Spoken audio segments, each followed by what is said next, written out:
आज हम कॉकरोच पढ़ते हैं।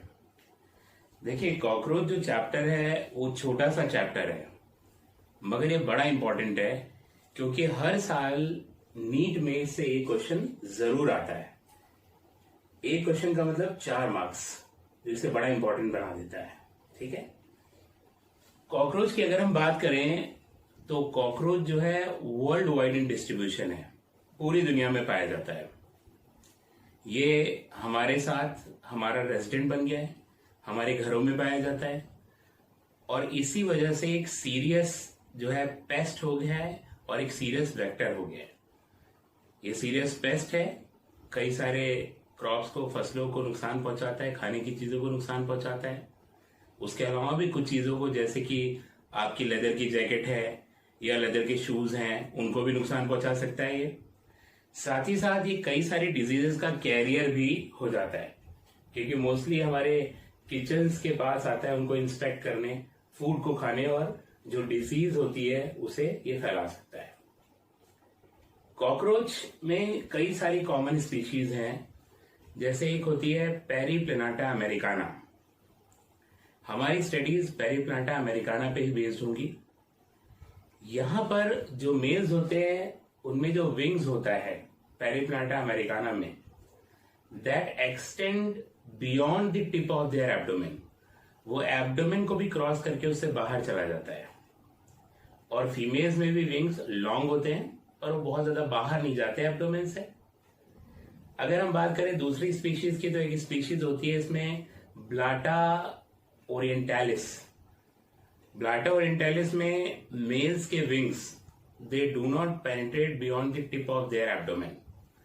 एब्डोमेन की टिप को पेनिट्रेट नहीं करते, बल्कि वो काफी पहले ही खत्म हो जाते हैं। इसका मतलब ब्लाटा ओरिएंटालिस के मेल में विंग्स पूरी बॉडी को भी कवर नहीं कर पाते, और जबकि फीमेल्स में विंग्स रूडिमेंट्री हैं और इसीलिए फीमेल उड़ नहीं सकती उनकी। एक और कॉमन हाउस होल्ड स्पीशीज है ब्लाटा जर्मेनिका, जो थोड़ा छोटा होता है साइज में। तो ये 3 स्पीशीज जरूर है कॉकरोच की, मगर जो मोस्ट कॉमन है पेरिप्लेनाटा अमेरिकाना। हमारी स्टडीज इसी पे बेस्ड होंगी। तो कॉकरोच के बारे में 1-2 पॉइंट लिख लीजिए आप। ठीक है, cockroach is world wide in distribution.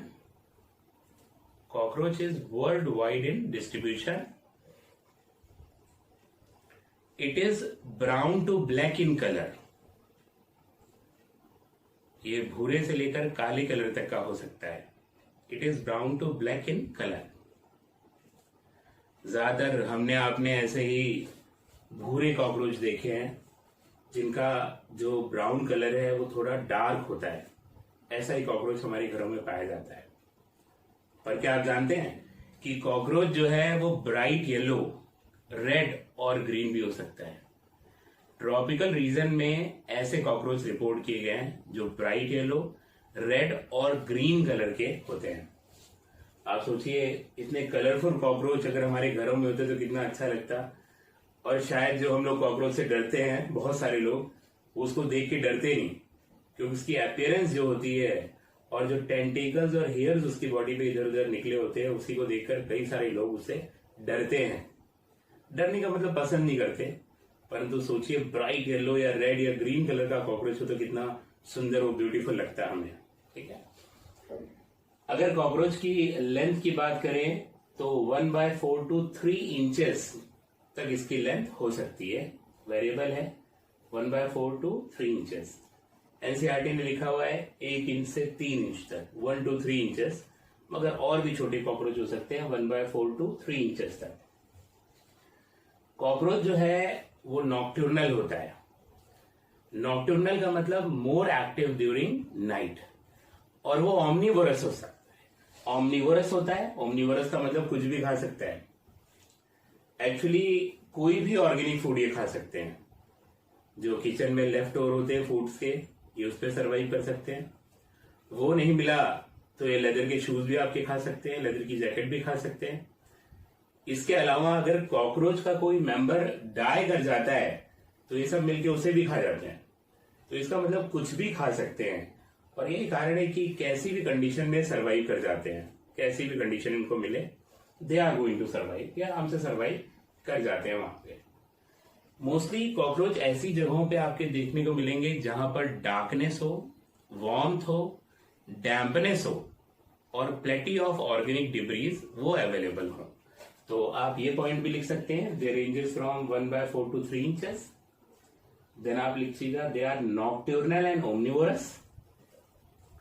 और नेक्स्ट पॉइंट लिखिएगा cockroaches are mostly found at places having warmth, मतलब थोड़ा गर्म हो वहां पे, having warmth, darkness, dampness and plenty of organic debris are present.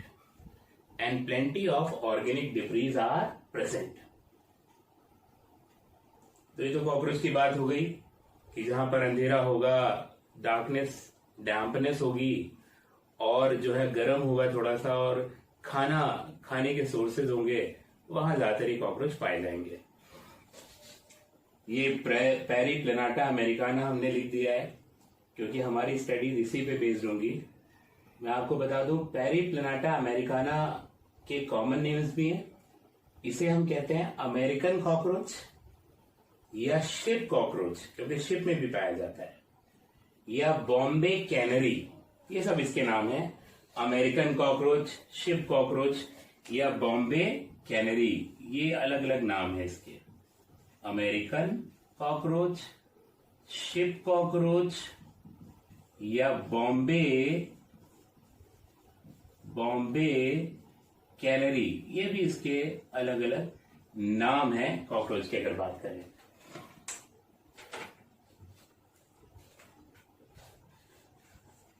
Now cockroach belongs to phylum Orthopoda।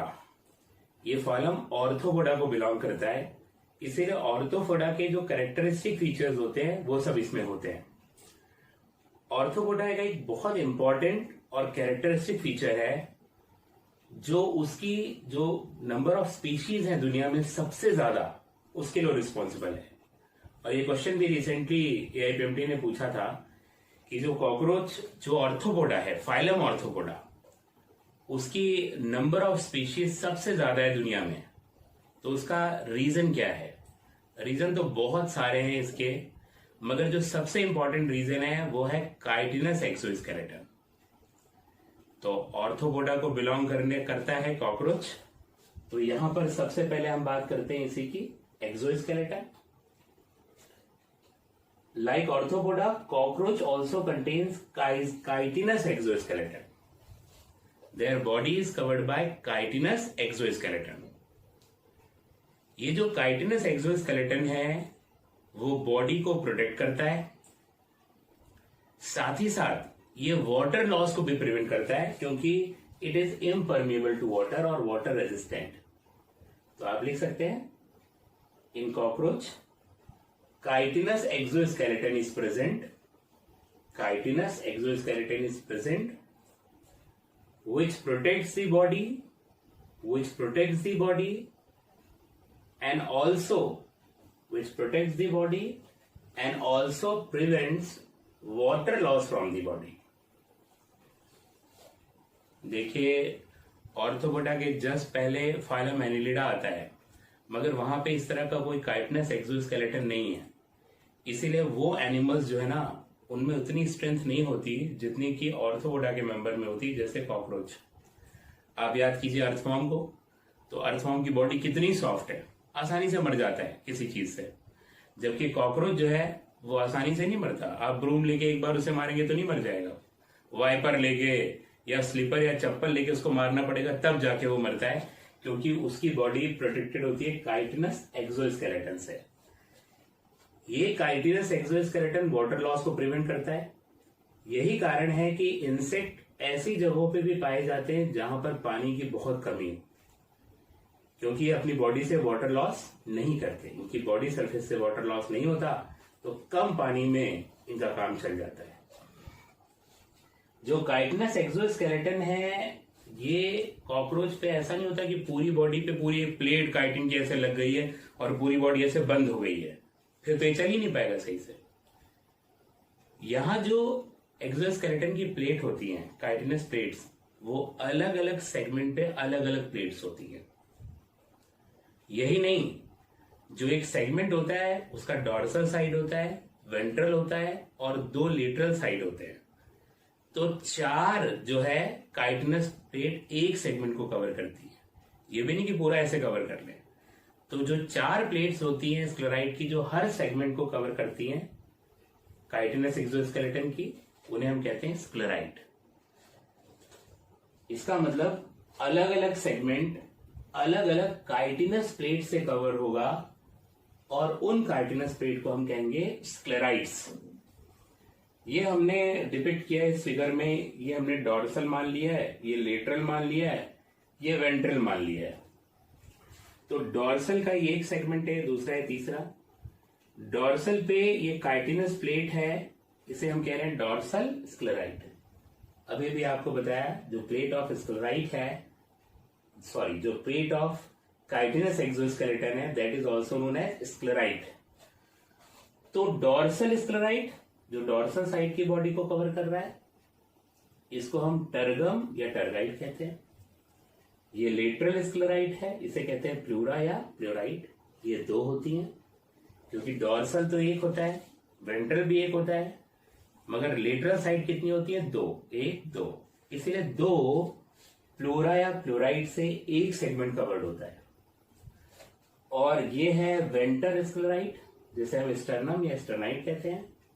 That means each segment of a cockroach is covered bye 1 tergum, 1 sternum and 2 pleura और प्लूराइड। हर segment पे एक tergum होगा, एक sternum होगा, मगर 2 pleura या प्लूराइड होंगे। तो इस तरह से इसकी बॉडी कवर्ड होगी।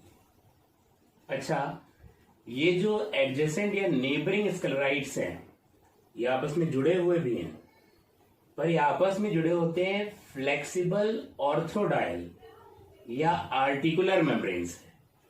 तो नेबरिंग स्क्लेराइड जुड़े हैं, मगर जिस मेम्ब्रेन से जुड़े हैं वो थिन होती है, फ्लेक्सिबल होती है, जिससे आसानी से इनको फ्रीडम ऑफ मूवमेंट मिल जाती है। तो आप इस पॉइंट को भी लिख सकते हो, वैसे डायग्राम में क्लियर है कि neighbouring sclerites are connected by thin and flexible arthrodial और articular membrane which provides them freedom of movement. अभी रिसेंटली ही जो है AIPMT जब था नीट, तो उसने ये क्वेश्चन भी पूछा था कि नेबरिंग स्क्लेराइड्स किससे जुड़े हुए होते हैं, और ये चीज बाकायदे एनसीईआरटी में मेंशन भी की है एनसीईआरटी ने। वहां भी पढ़ सकते हैं आप कि ऑर्थोडाइल मेम्ब्रेन नेबरिंग स्क्लेराइड्स को जोड़ता है। ठीक है, अब बात करते हैं कॉकरोच में सेगमेंटेशन की। आपने बेसिस ऑफ एनिमल क्लासिफिकेशन में पढ़ा कि एनिलिडा, ऑर्थोपोडा और कॉर्डेटा में सेगमेंटेशन होता है। तो ऑर्थोपोडा में सेगमेंटेशन होता है, दैट मीन्स कॉकरोच में भी होता है। तो सेगमेंटेशन को जरा देखते हैं। During embryonic development cockroach has 20 segments, 6 in head, 3 in thorax and 11 in abdomen. But during the embryonic development, there is fusion of many segments. And after birth, cockroach has 14 segments. मतलब embryonic development के समय 20 थे, पर कई सारे segments का fusion हो गया, जिस वजह से बर्थ के समय इसमें 14 सेगमेंट होते हैं। देखिए, all the 6 segments of head fuses together to form 1 segment. 6 segment head के जुड़ गए और 1 सेगमेंट बर्थ। थोरेक्स में पहले भी 3 थे, अभी भी 3 है, और एब्डोमेन में पहले 11 थे, पर फ्यूज करके कितने हो गए? 10। तो पहले 6 + 3 + 11 that is 20, but after birth 1, 3 and 10 that is 14 segment हो गए। अब इन अलग अलग सेगमेंट्स को हम डिस्कस करते हैं। First let us discuss head of cockroach. Cockroach का हेड देखिए, कॉकरोच का हेड जो है वो हाइपोग्नाथस होता है। हाइपोग्नाथस का मतलब होता है 90 डिग्री टू बॉडी सरफेस। ये हेड है, बॉडी सरफेस के 90 डिग्री पे होता है। यहाँ कंपाउंड आयस हैं, यहाँ पे एंटीना इस तरह से निकला हुआ है और यहाँ नीचे माउथ पार्ट हैंग कर रहे हैं। तो कॉकरोच चलता है और आराम से फूड को खा लेता है नीचे से। उसे सर को नीचे नहीं करना पड़ता क्योंकि हमेशा सर उसका नीचे ही रहता है। बेचारा बहुत ही सीधा है, सर झुका के ही चलता है हमेशा, क्योंकि सर ऊपर वाले ने इसकी झुका के बनाया 90 डिग्री पे सीधे। इसी को हम कहते हैं हाइपोग्नाथस। हेड काफी मजबूत होता है और इसमें एंडोस्केलेटन भी होता है and the endoskeleton of head is known as tentorium. Endoskeleton of head is known as tentorium, उसे हम टेंटोरियम कहते हैं। जो हेड होता है उसी से सारे माउथ पार्ट्स अटैच होते हैं। उसी पे दो बड़ी बड़ी प्रोमिनेंट कंपाउंड आयज होती हैं और थ्रेड लाइक एंटीना भी हेड से ही निकल रहे होते हैं। उन सब चीजों को डिस्कस करते हैं सर। ये हमने जो है ना फ्रंट साइड से इसके व्यू को बनाया है। एनसीईआरटी में आपको साइड व्यू भी कॉकरोच का मिलेगा और बहुत इंपॉर्टेंट है कि वो डायग्राम भी आप पढ़ें। मैं फ्रंट व्यू में समझा दे रहा हूं क्योंकि मैक्सिमम चीजें इसमें दिख जाती है, समझ में आती है, पर आपको साइड व्यू भी एनसीईआरटी का वो याद रखना है क्योंकि एनसीईआरटी से स्कैन करके और वही डायग्राम आपके एग्जाम में आ सकता है, नीट के एग्जाम में, तो वो जरूर पढ़िएगा। मैं यहाँ डिस्क्राइब कर देता हूँ सारे पार्ट। तो हेड में ये प्रोमिनेंट मेन पार्ट जो है that is known as frons. This is clypeus. Clypeus is the part which holds the mouth parts. ये जो साइपियस है इसी से सारे माउथ पार्ट्स हैंग करते हैं और ये नीचे हमने माउथ पार्ट्स बनाए हुए हैं, ये सारे माउथ पार्ट्स। अब यहां पे देखिए ये फेंट लाइन ऑफ फ्यूजन दिखाई दे रही है। हेड के 6 सेगमेंट फ्यूज करके एक बनाते हैं।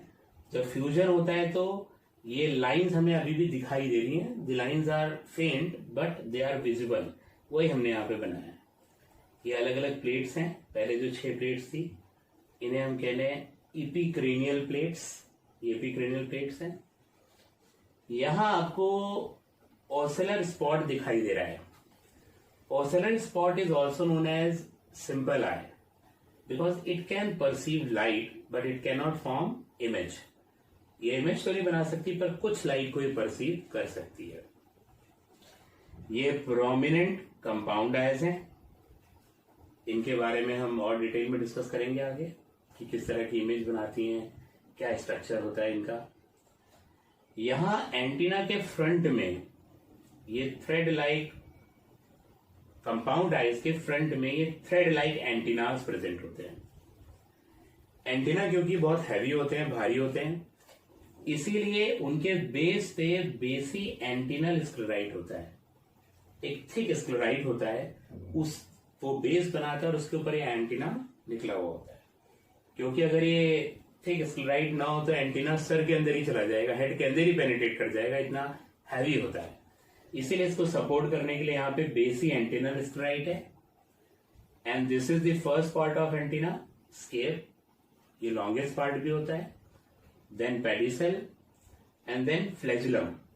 इन तीनों को मिला के हम कहते हैं एंटीना। ये तीनों पार्ट है उसके, ठीक है। तो कंपाउंड आयस के फ्रंट में प्रेजेंट है कौन? एंटीना। यहां अगर देखें तो आयस के नीचे एक पार्ट होता है, जीनू उसे हम कहते हैं, और उसके नीचे जो है ये बेसी मैंडिबुलर स्क्लेराइट है। असल में mandibles are known as teeth of cockroach. Mandibles को हम कॉकरोच का टीथ कहते हैं। और ये टीथ क्योंकि बाइटिंग और चिविंग टाइप माउथ पार्ट होता है कॉकरोच में, तो बाइट करता है और चिव करता है। बाइट और चिव करने में बहुत फोर्स लगता है, तो ऐसा भी हो सकता था कि दांत जो है हेड के अंदर चला जाए। इसीलिए जरूरी था कि दांतों के बेस को सपोर्ट किया जाए थिक स्क्लेराइट से, और उसी थिक स्क्लेराइट को हम कहते हैं बेसी मैंडिबुलर स्क्लेराइट। यहां पे हमें दिखाई दे रहा है ये पार्ट लेब्रम, जिसे हम अपर लिप कहते हैं। ये लेबियम का पार्ट पीछे से दिखाई दे रहा है। लेब्रम ऐसे रहता है और लेबियम पीछे रहता है, इस तरह से लेब्रम लेबियम। तो हमें थोड़ा सा लेबियम का पार्ट दिखाई दे रहा है नीचे से, और लेब्रम ये आगे से प्रेजेंट होता है। ये इसके पाल्प हैं, लेबियल पाल्प, और यहां से मैक्सिला एक माउथ पार्ट होता है, उसके पाल्प दिखाई दे रहे हैं हमें, maxillary pulp. This is maxillary pulp, this is labium lower lip, labial pulp and maxillary pulp, जिसको हम डिस्कस करेंगे आगे आगे। तो अब डिस्कस करते हैं हेड के बाद माउथ पार्ट को। माउथ पार्ट्स जिस तरह से होते हैं उसी तरह से हमने बनाया हुआ है। एक अपर लिप, एक लोअर लिप, 2 टीथ और 2 first maxilla. First maxilla same diagram यहां पर भी बनना चाहिए, हमने यहां नहीं बनाया है पर लिख दिया है मैक्सिला। तो इसी तरह से अरेंज होता है। सबसे पहले हम लेब्रम की बात करते हैं। लेब्रम इज अपर लिप, ये अपर लिप कहलाता है क्योंकि ऊपर से कवर करके रखता है माउथ को, और यहां सेंसरी कुछ सीटेज दिखाई दे रहे हैं, मसल्स दिखाई दे रही हैं जो इससे अटैच्ड है मूवमेंट के लिए। ये है मैंडिबल, 2 मैंडिबल पाए जाते हैं and the mandibles are known as teeth of cockroach. ये कॉकरोच का टीथ होता है। अगर आप इनमें देखिए तो एक पार्ट है कॉन्डाइल, एक प्रोस्थीका, और यहाँ पे डेंटिकुलेट मार्जिन है, डेंटिकल्स आप कह सकते हो। ये जो कॉन्डाइल है इट बियर सेंसरी सीटे, इसके पास सेंसरी सीटे होते हैं। प्रोस्थीका ये ग्राइंडिंग का काम करता है, फूड को ग्राइंड करता है, इसका मतलब उसको पाउडर फॉर्म में बदल देता है। और ये जो डेंटिकल्स हैं इनका काम होता है बाइटिंग का, क्योंकि कॉकरोच में जो माउथ पार्ट है दैट इज बाइटिंग, काटना, एंड चिविंग, चबाना। तो biting is the function of denticles, where chewing और grinding is the function of prostheca. ये बाइट करता है, ये ग्राइंड करता है। यहां माउथ पार्ट्स के बीच में सैंडविच होता है hypopharynx. So hypopharynx is known as tongue, क्योंकि ये माउथ पार्ट्स के बीच में है, दोनों लिप के टीथ के बीचों बीच है, इसीलिए हाइपोफेरिंग्स को हम टंग भी कहते हैं।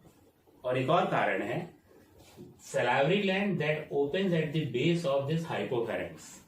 salivary gland हाइपोफेरिंग्स के बेस पे ओपन होता है, जैसे हमारे टंग के बेस पे ओपन होते हैं salivary gland, ठीक उसी तरह से इसलिए भी हाइपोफेरिंग्स को हम कॉकरोच की टंग कहते हैं, जीभ कहते हैं। इसलिए नहीं कि वो हमारी टंग की तरह टेस्ट लेने का काम करती है, इसलिए because it is sandwich between these mouth parts. Now let us talk about labium और लोअर लिप। ये लेबियम है, लोअर लिप, इसमें 3 मेन पार्ट हैं। ये है मेंटम, इसके पहले वाला प्रीमेंटम और इसके बाद सबमेंटम। और प्रीमेंटम में आप देखिए ये 2 स्ट्रक्चर्स ऊपर आ रहे हैं। ये लॉन्ग स्ट्रक्चर जो है that is known as paraglossa and shorter structure is known as glossa. Mentum में लेबियल पाल्प अराइज करता है इस तरह से, and the first segment of labial palp, ये जो रेड कलर से हमने बनाया that is known as palpiger. इसका मतलब मेंटम से लेबियल पाल्प अराइज कर रहे हैं, और लेबियल पाल्प का जो पहला सेगमेंट है उसे हम कहते हैं पाल्पीजर। ठीक है, लेबियम या lower lip, this is first maxilla, इधर भी एक होगा, या सिंपली इसको आप मैक्सिला भी कह सकते हैं। इसे फर्स्ट मैक्सिला इसलिए कहते हैं क्योंकि सेकंड मैक्सिला लेबियम को भी कहते हैं। लेबियम का एक और नाम है सेकंड मैक्सिला। तो first maxilla, second maxilla, first maxilla, second maxilla, इसीलिए इसको फर्स्ट मैक्सिला, या सिंपली आप फर्स्ट ना यूज करके मैक्सिला भी बोलोगे तो मतलब यही हुआ, पर जब सेकंड वर्ड यूज करोगे सेकंड मैक्सिला, जिसका मतलब लेबियम। ठीक है, ये जो फर्स्ट मैक्सिला है वो इस पार्ट से हैंग करती है। असल में ऐसे बना रखा है, पर माउथ पार्ट में ये हैंग करेगा, ये मान लीजिए ऊपर का पोर्शन, तो ऐसे ये मैक्सिला हैंग करेगा नीचे की तरफ। ये है कार्डो, उसके बाद आएगा स्टाइप, कार्डो स्टाइप। तो कार्डो से अटैच होगा, फिर स्टाइप आएगा, फिर ये जो है उभार है कुछ, जो ऊपर की तरफ है गैलिया, नीचे की तरफ लेसिना, और ये आता है मैक्सिलरी पाल्प।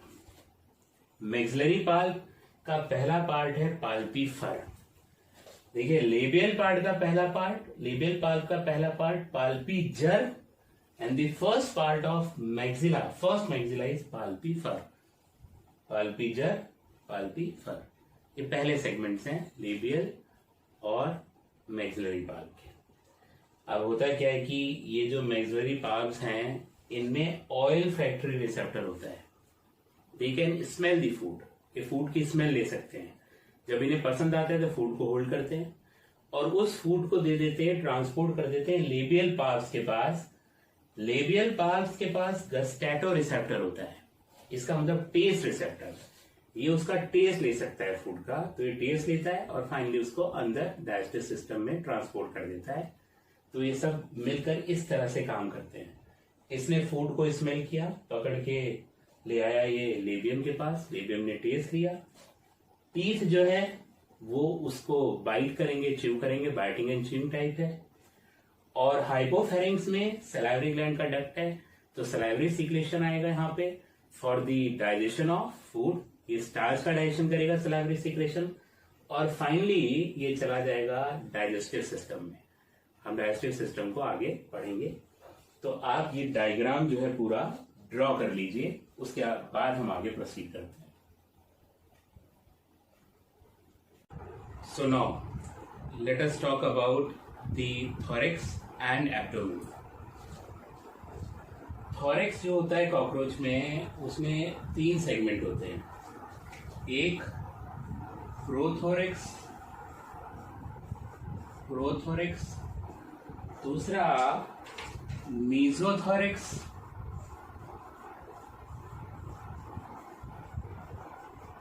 और तीसरा मेटाथोरेक्स। ये 3 सेगमेंट होते हैं थोरेक्स में। थोरेक्स जो होता है कॉकरोच में वो बियर करता है a pair of leg. Each thorax bears a pair of leg and 2 pair of wings. इसका मतलब हर थोरेक्स के सेगमेंट पे 1 पेयर लेग होती है और 2 पेयर विंग्स होते हैं। अब क्योंकि लेग और विंग्स दोनों को बियर करना है, इसलिए थोरेक्स का जो स्क्लेराइट होता है, जो काइटिनस एक्सोस्केलेटन होता है, वो थोड़ा और ज्यादा मोटा होता है और उसे हम कहते हैं नोटा। ये थिक होता है थोरेक्स का जो स्क्लेराइट है and that is known as nota. मोटा होता है और नाम है नोटा। इसका मतलब prothorax is covered by pronotum. Singular word जो होता है नोटा का NOTUM, नोटम होता है। तो आप इसके साथ लिख सकते हो prothorax is covered by pronotum, mesothorax is covered by mesonotum and metathorax is covered by metanotum. वो मेटानोटम से कवर्ड होता है। थोरेक्स में पहले हम पेयर ऑफ विंग्स की बात कर लेते हैं। 2 पेयर विंग्स हैं उसमें। एक विंग इसका मीजोथोरेसिक विंग होता है और दूसरा मेटाथोरेसिक विंग। इसका मतलब एक पेयर विंग अराइज करते हैं मीजोथोरेक्स से और एक पेयर मेटाथोरेक्स से। जो मीजोथोरेक्स से विंग अराइज करता है वो थिक लेदरी होता है और नॉन फ्लाइंग होता है। इसका मतलब वो उड़ने में मदद नहीं करता। एक्चुअली इसे हम कहते हैं इलेक्ट्रा या टेगमीना। इसका मतलब होता है कि जो इन फ्लाइंग विंग्स को कवर करके रखे वो इलेक्ट्रा या टेगमीना होता है।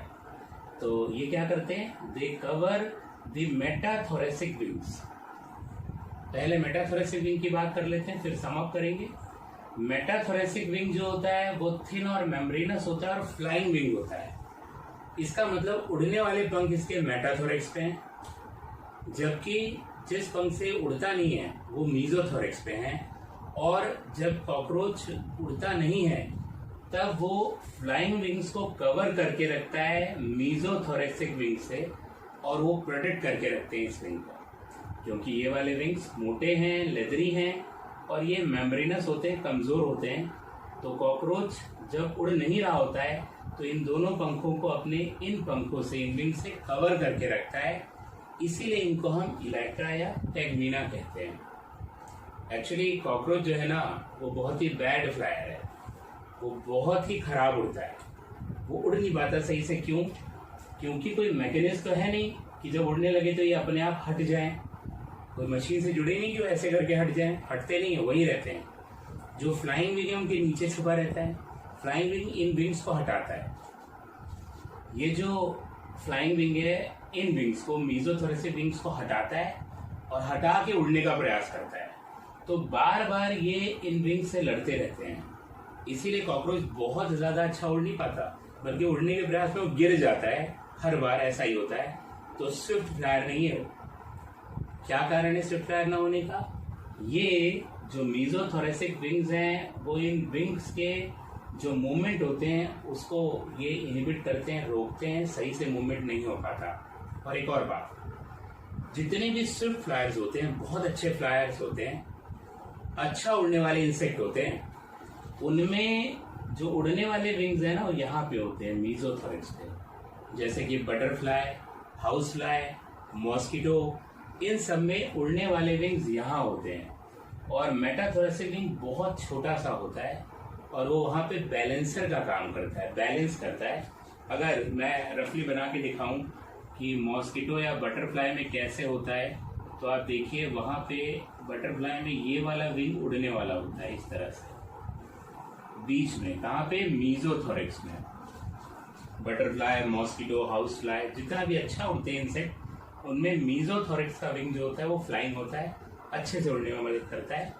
जबकि मेटाथोरेक्स पे ऐसे ड्रम स्टिक शेप स्ट्रक्चर होता है जो उड़ते समय इनको बैलेंस करता है।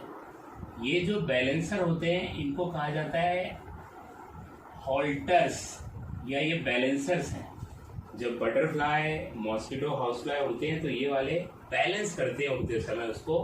और कितने छोटे से है देखिए, इन विंग्स के मूवमेंट में कोई दिक्कत क्रिएट नहीं करते।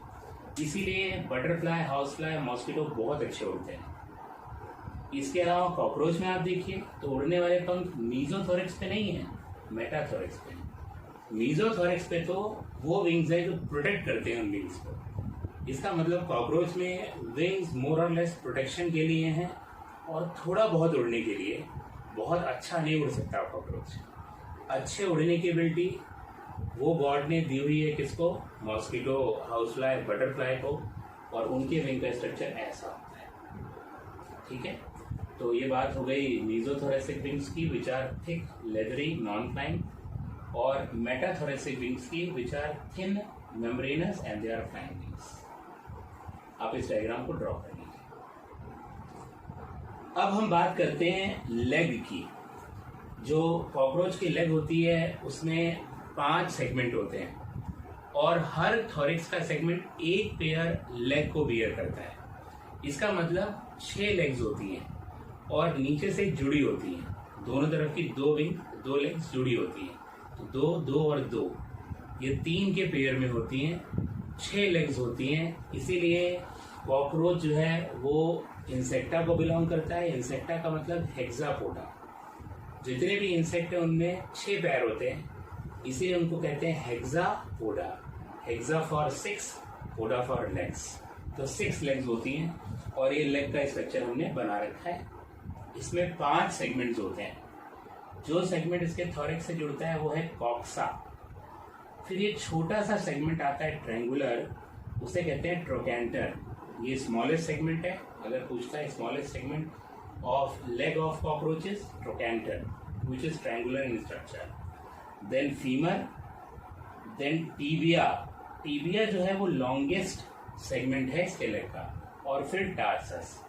तो अगर हम लें अरेंजमेंट ऑर्डर तो coxa, trochanter, femur, tibia and tarsus, ये 5 सेगमेंट होते हैं। तो ऑर्डर अगर पूछता है तो हमेशा वहां से ऑर्डर बताया जाता है जहां से बॉडी के साथ जुड़ते हैं। तो ऑर्डर यहीं से चालू होगा, कॉक्सा, ट्रोकैंटर, फीमर, टीबिया और टार्सस। जो टार्सस होता है वो 5 टार्सोमियर या पोडोमियर्स का बना होता है। इस तरह से 5 टार्सोमियर्स हैं या पोडोमियर्स हैं। ये 5 टार्सोमियर आपस में जुड़े होते हैं प्लेंट्यूले से, जो कि एडिसिव पैड्स हैं, जो कि शॉक को एब्जॉर्ब कर सकते हैं। कॉकरोच को उठा के फेंक दीजिए, पैर के बल पे वो शॉक को एब्जॉर्ब कर लेगा कॉकरोच, टूटेगी नहीं उसकी टांग आसानी से। और इन टार्सोमियर में जो सबसे आखिरी का सेगमेंट होता है उसे कहते हैं प्री टार्सस। Pre tarsus. जरा इसके स्ट्रक्चर को देखिए आप, तो आपको समझ में आ जाएगा कि कॉकरोच इतनी आसानी से वॉल्स पे, सीलिंग पे कैसे चल सकता है, ग्लास पे भी चल लेता है, कैसे चलता है। एक्चुअली जो आखिरी सेगमेंट है प्रीटार्सस, उसमें एक क्लॉ होता है और ये अरोलियम होता है। अरोलियम इज स्टिकी, ये स्टिकी होता है, चिपक जाता है, जहां भी जरा भी माइक्रोस्कोपिक होल्स होते हैं उसमें ये आसानी से चला जाता है अंदर, और इसीलिए कॉकरोच कभी स्लिप नहीं करता। तो प्रीटार्सस की वजह से कॉकरोच स्लिप नहीं करता, और जो ये प्लेंट्यूले हैं एडेसिव पैड्स, इनकी वजह से शॉक को भी एब्जॉर्ब कर लेता है, इसीलिए उसकी लेग्स बहुत मजबूत होती हैं, और आप उसे फेंक दीजिए छत से तो भी उसकी लेग्स ब्रेक नहीं करेंगे। पहली बात, फेंकेंगे तो उड़ने लगेगा, और इतना हल्का होता है कि धीरे से ही गिरेगा, और गिरेगा तो भी लेग पे ज़्यादा असर नहीं पड़ेगा उसके, क्योंकि शॉक एब्जॉर्बल कैपेबिलिटी होती है कॉकरोच के अंदर। तो ये तो बात हो गई थॉरैक्स की और लेग की। अब हम बात करते हैं एब्डोमेन की। तो कॉकरोच में मेल और फीमेल दोनों में 10 सेगमेंट्स होते हैं एब्डोमेन में। यहाँ पे हमने डिपिक्ट किए 10 सेगमेंट्स। यहाँ पर मेल और फीमेल दोनों में ही 10 सेगमेंट पर ये एनल सर्काई होता है। Anal cerci is 15 jointed structure, ये 15 जॉइंटेड स्ट्रक्चर्स का बना हुआ है, और anal cerci is sensitive to sound and other vibrations. इसका मतलब कॉकरोच पीछे से सुनता है, आप उसके पीठ पीछे उसकी बुराई करेंगे तो सुन लेगा, बल्कि आगे से करेंगे तो कम ही सुनेगा, पीछे से और आसानी से सुनेगा। पीछे से आप प्लान बनाएंगे ब्रूम और वाइपर लेके उसको मारने का कि चलो भाई मारते हैं, तो वो सुन लेगा, क्योंकि उसके पीछे लगा हुआ है anal cerci which is sensitive to sound and other vibrations. तो ये पीछे से आवाजें सुन सकता है। अब बात आती है कि मेल और फीमेल को कैसे डिस्टिंग्विश करें, तो बहुत आसान। कॉकरोच का जो मेल है वो बड़ा स्टाइलिश है। I am saying this thing क्योंकि कॉकरोच के 9 सेगमेंट पे एनल स्टाइल होता है, और ये केवल मेल के पास होता है, फीमेल के पास नहीं होता। ये भी सेंसिटिव होता है, और जो है टैक्टाइल आप कह सकते हो, टच के लिए सेंसिटिव होता है एनल स्टाइल, और ये केवल मेल के पास है, फीमेल के पास नहीं है। तो आप एब्डोमेन को देखकर ही पता कर सकते हैं, जिस कॉकरोच के 9 सेगमेंट में एनल स्टाइल हो वो मेल होगा, और अगर नहीं है एनल स्टाइल तो वो फीमेल होगा। बाकी एनल सर्काई तो मेल और फीमेल दोनों कॉकरोच में होगा, और 10 सेगमेंट दोनों ही कॉकरोच के पास होंगे। ठीक है, ये डायग्राम बना लीजिए।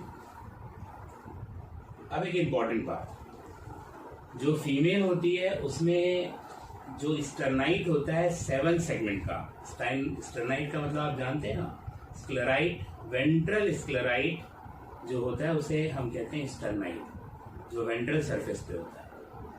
तो फीमेल कॉकरोच का जो 7th सेगमेंट का स्टर्नाइट होता है, काइटनस एक्सोस्केलेटन, वो आगे बढ़ के 8th और 9th दोनों को कवर कर लेता है, और वो बोट शेप्ड गायनेंट्रियम या ब्रूड पाउच बनाता है। बोट शेप्ड गायनेंट्रियम और ब्रूड पाउच, ये इसका एग लेइंग एपरेटस है, आप कह सकते हो। तो इस बात को जरा नोट कर लीजिए, एनसीईआरटी ने भी इस बात को लिखा हुआ है। तो लिखिए, in females the sternite of 7 segment, in females the sternite of 7 segment covers 8th and 9th segment, covers 8th and 9th segment to form गायनेंट्रियम और ब्रूड पाउच। गायनेंट्रियम यहां लिखा हुआ है, तो फॉर्म गायनेंट्रियम और ब्रूड पाउच। क्या है ये? Egg laying apparatus. यहाँ इसका रिप्रोडक्टिव सिस्टम होता है फीमेल का, और final reproductive system terminal part, जहाँ से एग के ऊपर शेल बनाई जाती है और फिर उसको डिपॉजिट करा जाता है बाहर। तो आप समझ गए, in females the sternite of 7 segment covers the 8th and 9th segment to form boat-shaped gynetrium और brood pouch। ठीक, तो ये बात हो गई एब्डोमेन की। ठीक है, एब्डोमेन के बाद अब जो है हम पढ़ते हैं एनाटॉमी के बारे में, क्योंकि हमने एब्डोमेन पढ़ लिया, हमने हेड पढ़ा, थोरैक्स पढ़ा, एब्डोमेन पढ़ा, ठीक है। तो अब हम पढ़ते हैं एनाटॉमी, क्योंकि मॉर्फोलॉजी तो कॉकरोच की इसी के साथ खत्म हो गई, ठीक।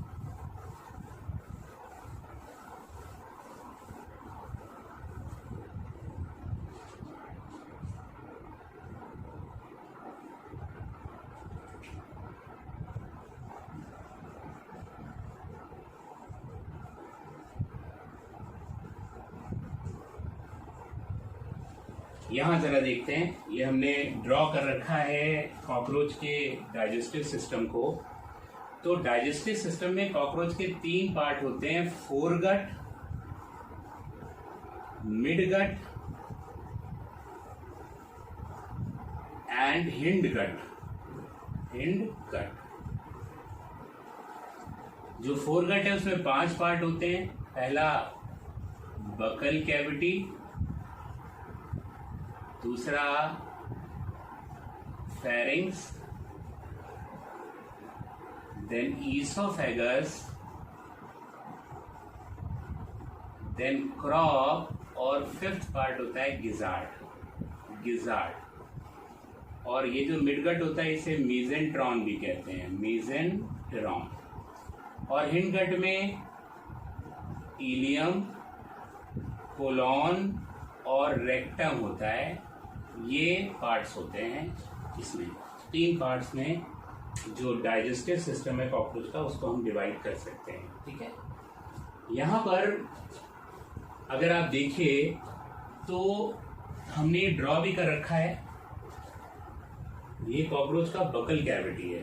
बकल कैविटी मतलब माउथ ओपन करने पे बकल कैविटी आ जाता है। बकल कैविटी में फूट जाता है, उसके बाद फेरिंग्स में पहुंचता है। Pharynx is surrounded by salivary glands.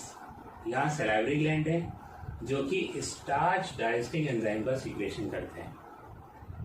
फिर आता है ईसोफेगस, और नीचे जाके ईसोफेगस डायलेट हो जाता है, डायलेट होके बनाता है क्रॉप। क्रॉप आप देख ही रहे हो कि डायलेटेड पोर्शन है, बड़ा पोर्शन है।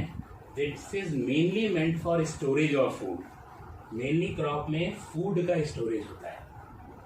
वैसे यहाँ क्योंकि स्टार्च डाइजेस्टिंग एंजाइम भी आ गए थे, तो जो स्टार्च वाला फूड होता है उसका डाइजेशन भी यहाँ पे कंटिन्यूड रहता है और मेनली ये स्टोर करके रखता है। और 5th पार्ट जो है फोरगट का वो है गिजार्ड।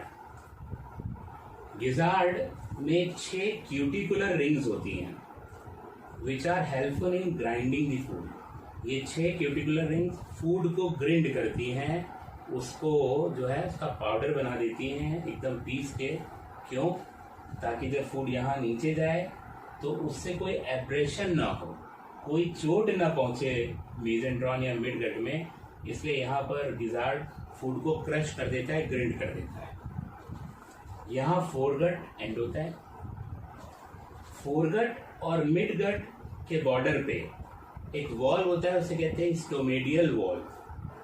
ये जो स्टोमेडियल वॉल्व है it prevents the backflow of food from mesenteron to foregut या midgut to foregut.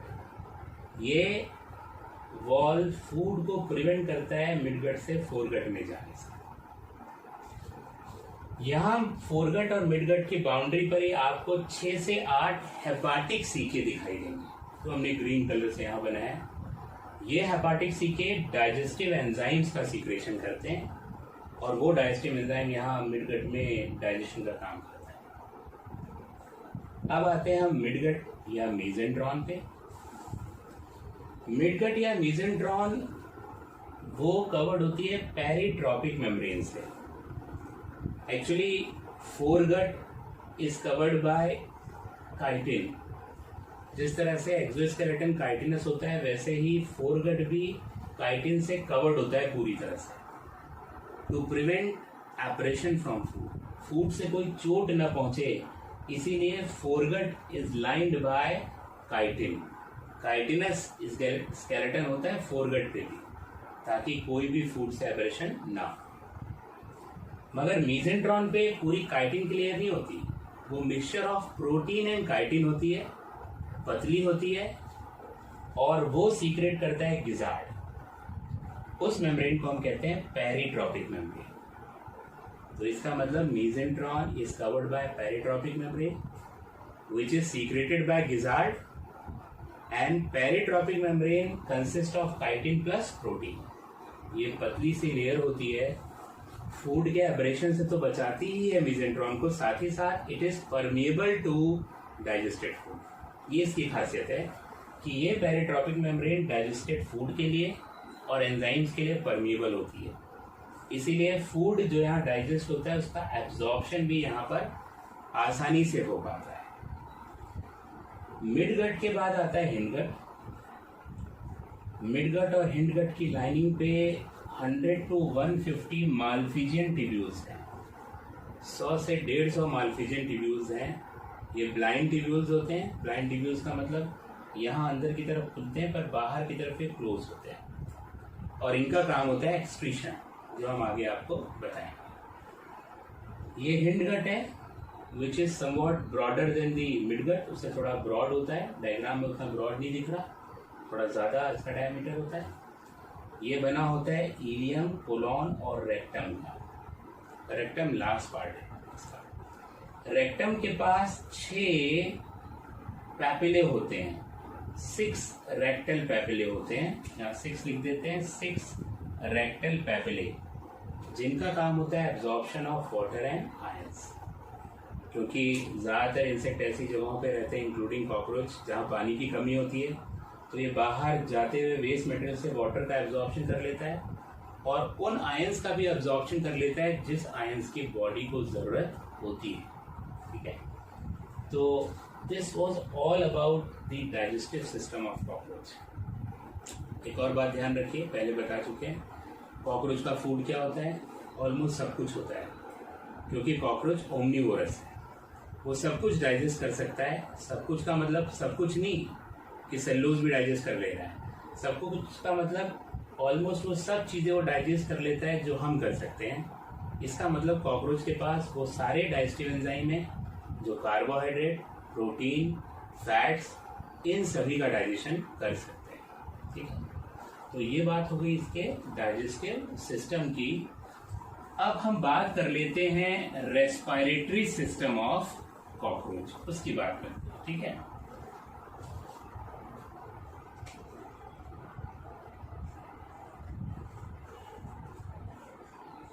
Respiratory system.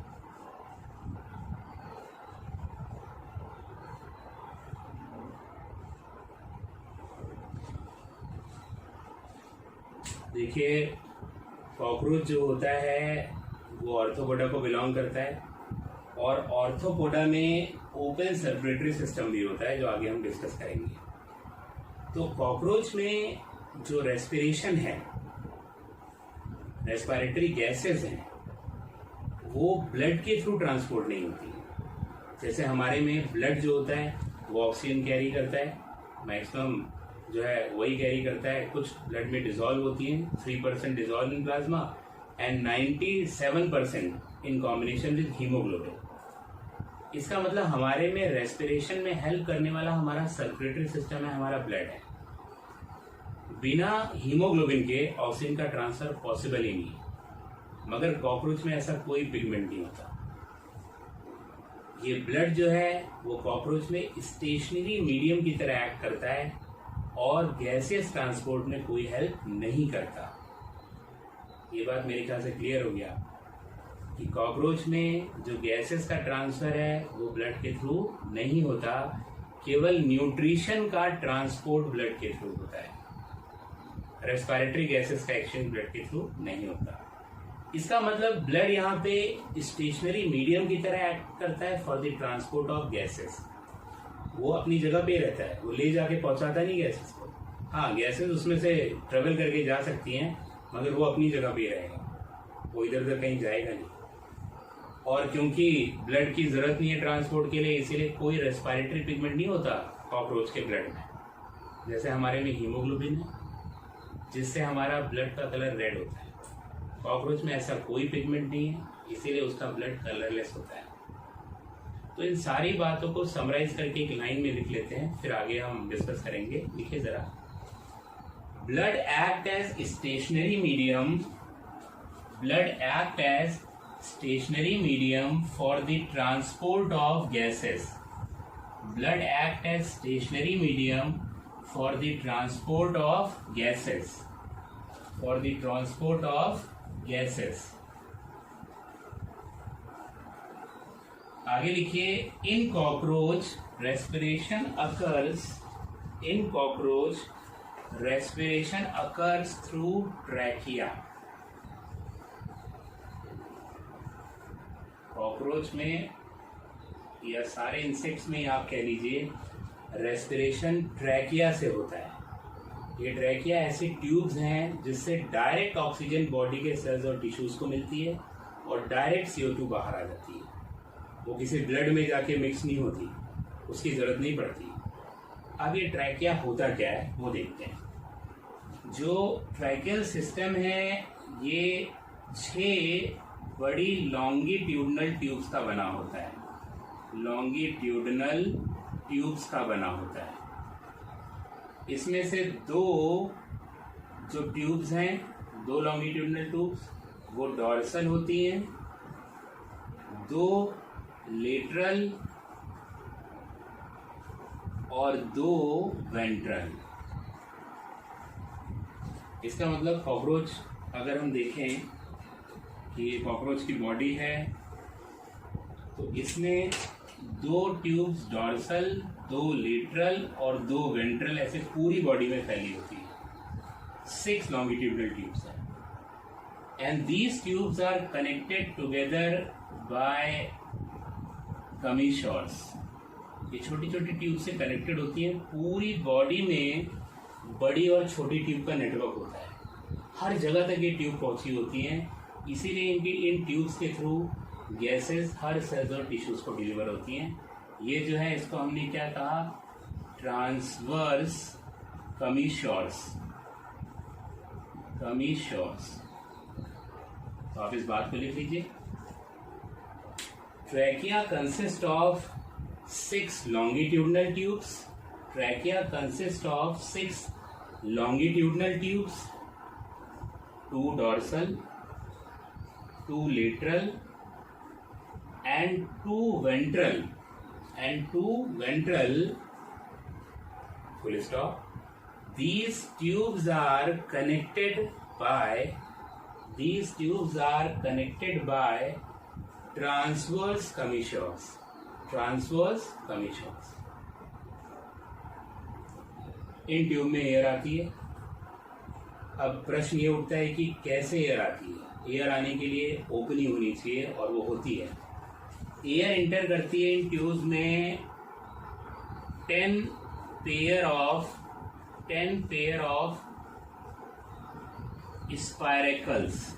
स्पायरेकल्स के 10 पेयर से एयर इन ट्यूब में इंटर करती है. 10 पेयर का मतलब 20 स्पायरेकल्स होते हैं. 20 स्पायरेकल्स. इसमें से पहला जो पेयर होता है, फर्स्ट पेयर ऑफ स्पायरेकल, वो प्रोथोरिक्स एंड मीजोथोरिक्स के बीच में होता है. और ये होता है प्लूरा पे. कहाँ पे? प्लूरा पे. पहला पेयर कहाँ पे है? प्रोथोरिक्स और मीजोथोरिक्स के बीच में. दूसरा पेयर जो होता है, सेकेंड पेयर, ये मीजोथोरिक्स एंड मेटाथोरिक्स. मेटाथोरिक्स के बीच में होता है. ये भी प्लूरा पे होता है. प्लूरा का मतलब आप समझ रहे हैं ना, लेटरल साइड का जो स्क्लेराइट है, मतलब यहाँ पे पहला पेयर प्रो और मीजो के बीच में, दूसरा मीजो और मेटा के बीचों बीच में, और बाकी के 8 पेयर्स, रेस्ट 8 पेयर्स जो हैं वो 1 to 8 एब्डोमिनल सेगमेंट पे होते हैं. बाकी के 1 to 8 एब्डोमिनल सेगमेंट पे होते हैं. ठीक है. कैसे एग्जैक्टली होते हैं मैं जरा आपको डायग्राम में दिखा देता हूं, आप बना लीजिएगा.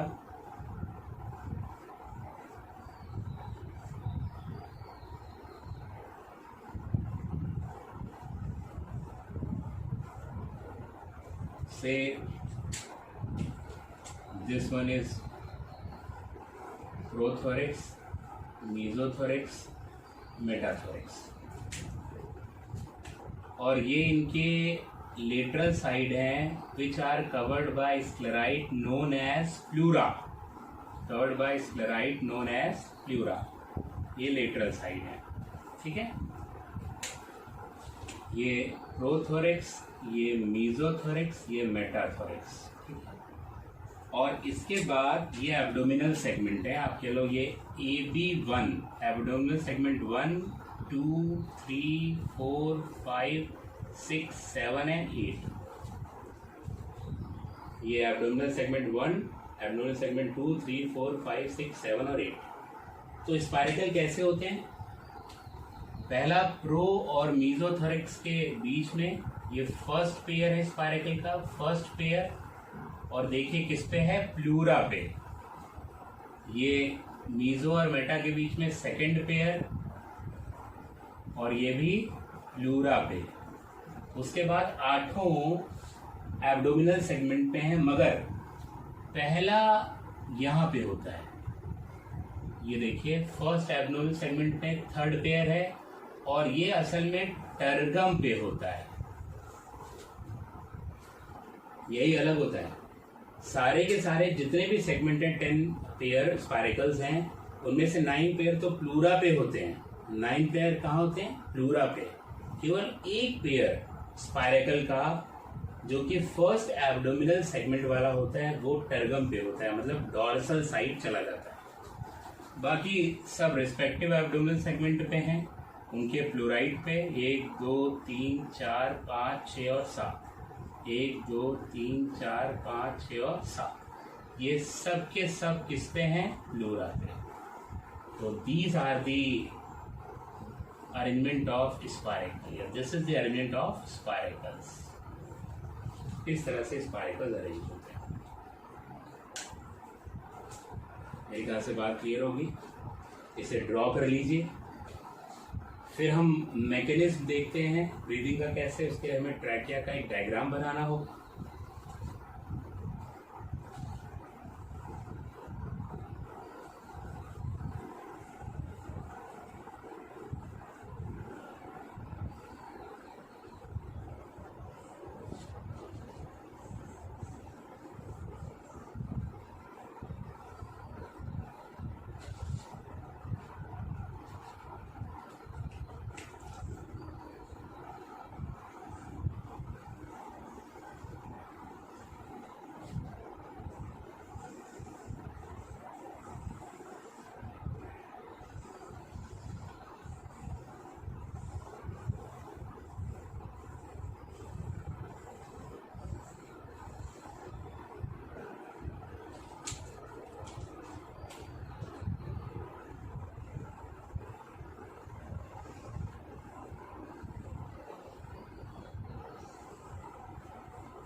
देखिए ट्रैकियल ट्यूब हमने बनाई है, ये मल्टी न्यूक्लिएटेड इसका एपिथेलियम होता है। ये सब न्यूक्लियस हमने शो किए हैं, दीज आर दी न्यूक्लियस।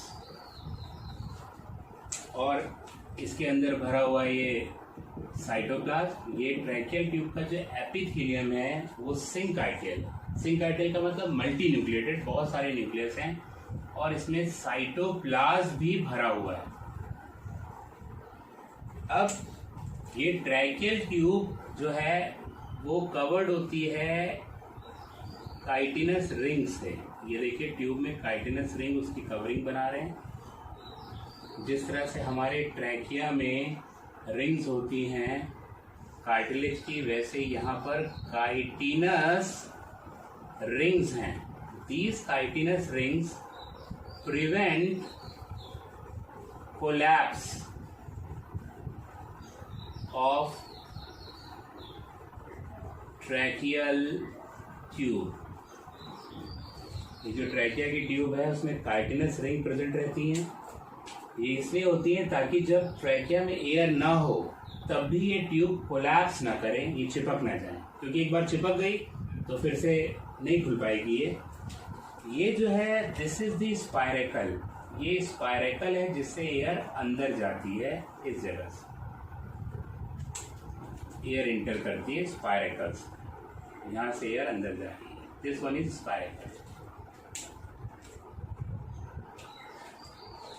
ये न्यूक्लियस है और ये पूरा अगर आप कहें तो दिस इज ट्रैक्यूलर सेल। ये ट्रैक्यूलर सेल है, ये पूरा सेल है तो इसमें साइटोप्लाज्म भी होगा। और ये ट्रैक्यूल्स हैं। ट्रैक्यूल्स वो छोटी ट्यूब्स जो टर्मिनेट करती हैं, जो जाती हैं यहाँ पर सेल्स और टिश्यूज के पास तक और उन्हें ऑक्सीजन पहुंचा देती हैं। These are cells and tissues. तो क्या होता है कि एयर यहाँ स्पायरेकल से इंटर करती है और इन ट्रैक्यूल्स के थ्रू सेल्स और टिश्यूज को एयर पहुंचा देती है। और इस तरह से ब्रांचेस फैली होती हैं, अकेली नहीं है, इसकी कई सारी ब्रांचेस निकलेंगी और अलग अलग सेल्स एंड टिश्यूज के पास जाके उसको एयर पहुंचा देंगी, ऑक्सीजन रिच एयर, और CO2 रिच एयर लेकर वापस वो चली आएंगी। तो इसे ड्रॉ कर लीजिए।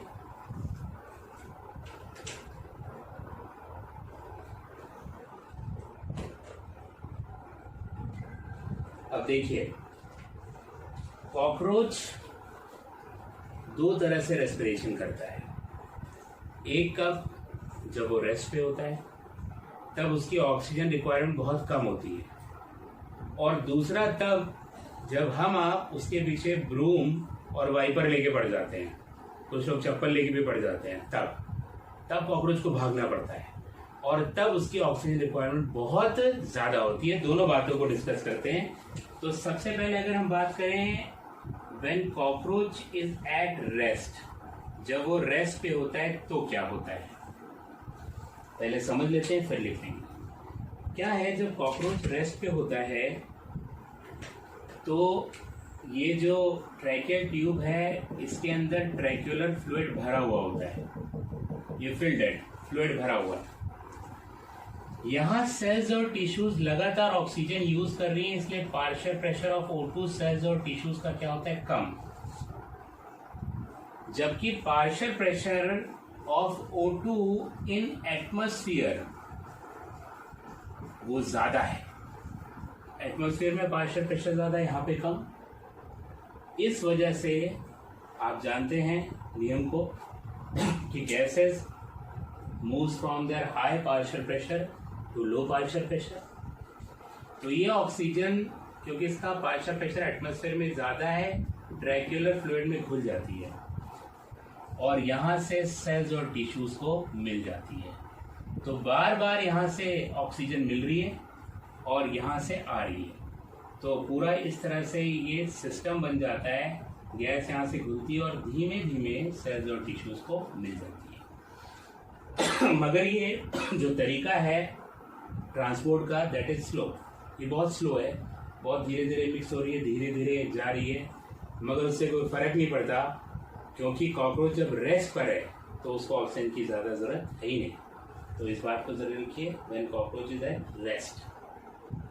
देखिए, when cockroach is at rest, trachea is filled with tracheal fluid. When cockroach is at rest, trachea is filled with tracheal fluid. Oxygen from atmosphere dissolves into tracheal fluid. Oxygen from atmosphere dissolves into tracheal fluid, and it is transported to cells and tissues of cockroach. And transported to cells and tissues of cockroach, as they have low partial pressure as compared to atmospheric pressure. As they have low partial pressure as compared to atmospheric pressure. During activity. अब जब cockroach भाग रहा होता है, दौड़ रहा होता है, एक्टिव होता है, तो ऑक्सीजन रिक्वायरमेंट बहुत ज्यादा होती है। तब वो क्या करता है, देखिए कॉकरोच में एक मसल होती है टर्गोस्टर्नल मसल। नाम से ही क्लियर हो रहा है कि ये टर्गम से लेके स्टर्नम तक जुड़ेगी। टर्गम डॉर्सल स्क्लेराइट होता है, स्टर्नम वेंट्रल, तो ऊपर से नीचे तक जुड़ी होगी। इसका मतलब जब ये मसल कॉन्ट्रैक्ट करेगी तो डॉर्सो वेंट्रली कॉकरोच की बॉडी फ्लैटेंड होगी ऐसे। अब जब ये कॉन्ट्रैक्ट करेगी तो वॉल्यूम कम होगा कॉकरोच की बॉडी का, एयर बाहर चली जाएगी, और जब ये रिलैक्स करेंगी तो वॉल्यूम बढ़ेगा बॉडी का और प्रेशर घटेगा, एयर अंदर आ जाएगी। तो इसका मतलब एक्सपायरेशन इंस्पायरेशन, एक्सपायरेशन इंस्पायरेशन, जिसकी मदद से टर्गोस्टेरनल मसल। तो होता क्या है, जब कॉकरोच एक्टिविटी कर रहा होता है तो ये ट्रैक्युलर फ्लूइड ये पूरा का पूरा बॉडी में खींच लेता है। Means tracheolar fluid is withdrawn into the body. अब ये ट्यूब बिल्कुल खाली है। अब टर्गोस्टेरनल मसल के कॉन्ट्रैक्शन और रिलैक्सेशन से ये एक्सपायरेशन इंस्पायरेशन, एक्सपायरेशन इंस्पायरेशन करेंगे। मेरे ख्याल से बात समझ गए होंगे, इजी बात। तो जरा लिखिए, during activity tracheal fluid is withdrawn into the body. During activity, tracheal fluid is withdrawn into the body. Now by alternate contraction and relaxation of turgosternal muscles. Now by alternate contraction and relaxation of turgosternal muscle.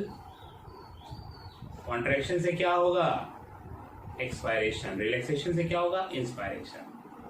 तो लिखिए, now by alternate contraction and relaxation of tergosternal muscle, expiration and inspiration